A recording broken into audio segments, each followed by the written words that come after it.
My name is Paul. I live here and I'm a manager. I have about 3 parts I want to ask you. I've been storing it up for 3 hours. The first one is there are 2 types of death. There's a spiritual death and there's a physical death. And a brother was asking about if you leave Islam, you should be put to death for this. In the Christian Bible, God says, if you don't know me, I don't know you. And I think those simple words sum up a spiritual death, that when the person who has chosen to ignore God and is standing before God on Judgment Day, God will just simply say, you didn't know me and I don't know you. That is a spiritual death. I just say that as a comment. My wife and I were walking through the streets of Dubai and we were past a CD and a book about Islam. I've moved from Singapore. I'm British, but I've lived in Singapore for 23 years. I've rubbed shoulders with many Muslims, Hindus, and Buddhists. And I'm pleased to say I've learned more about my fellow mankind having been away from Britain than ever I would have learned in Britain. This thing that you're doing tonight is wonderful. And I wish I had had this many years before.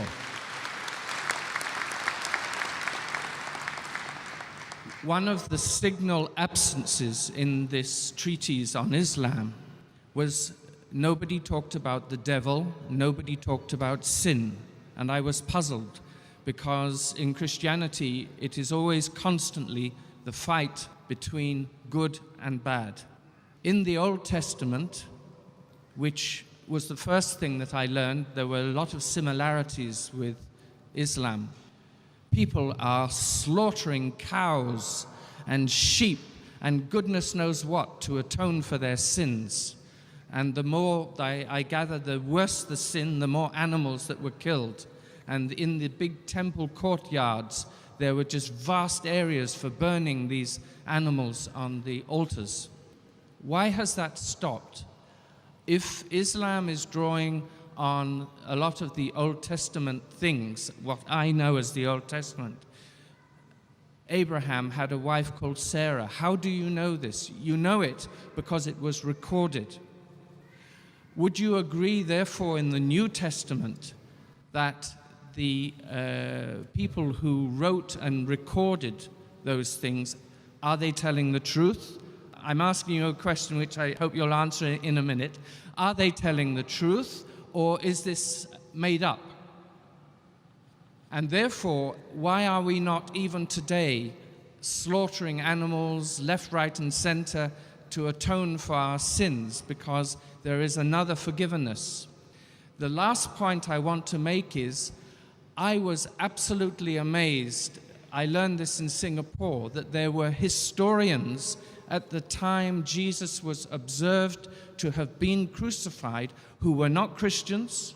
There was no reference to what religion they had, but they recorded that this man Jesus lived.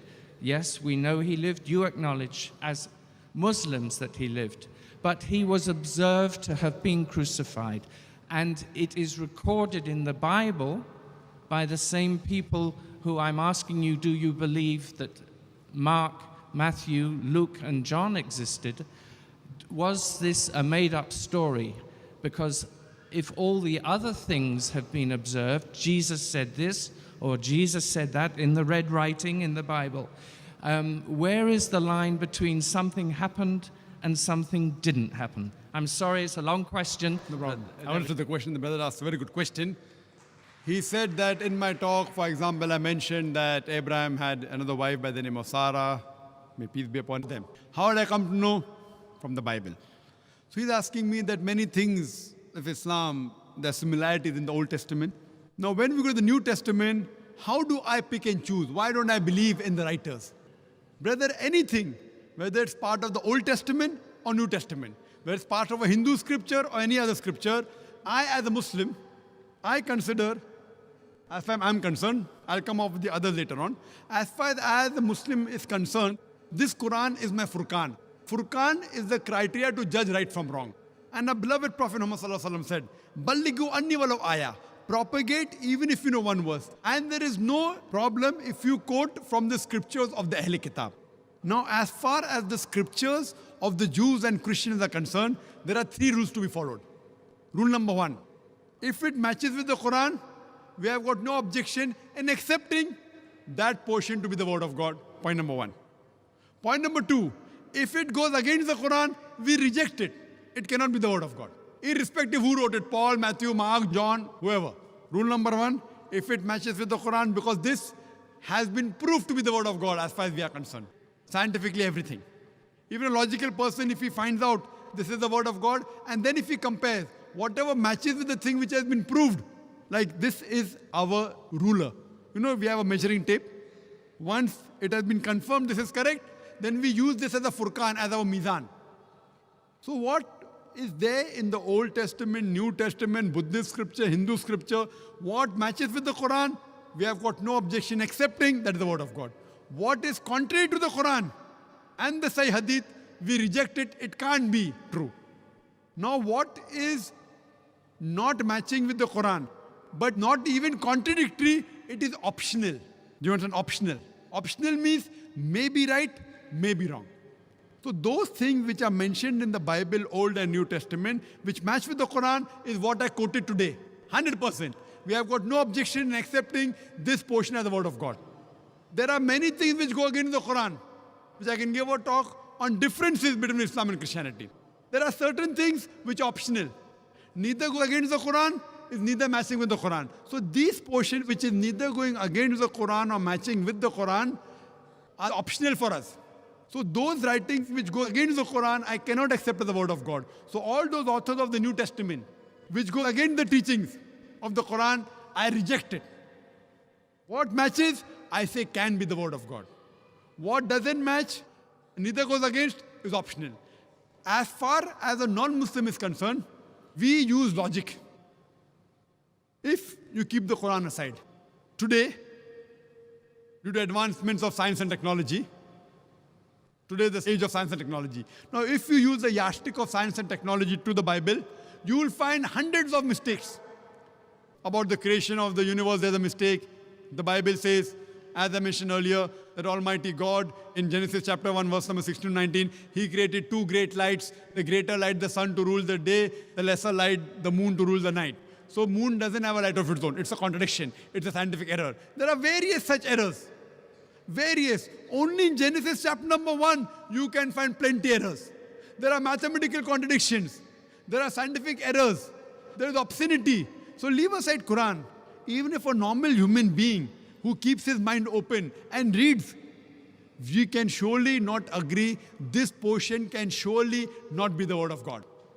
If there are scientific errors, if there are contradictions, if there's pornography, any normal human being who has an open mind will never accept this thing to be the word of God. The remaining things becomes optional. So this is what we use, brother, as a strategy to identify. So a student of comparative religion, whenever he picks up a scripture, he uses the strategy and he tries and reads the scripture, and then he analyzes how good, how authentic is the scripture, brother.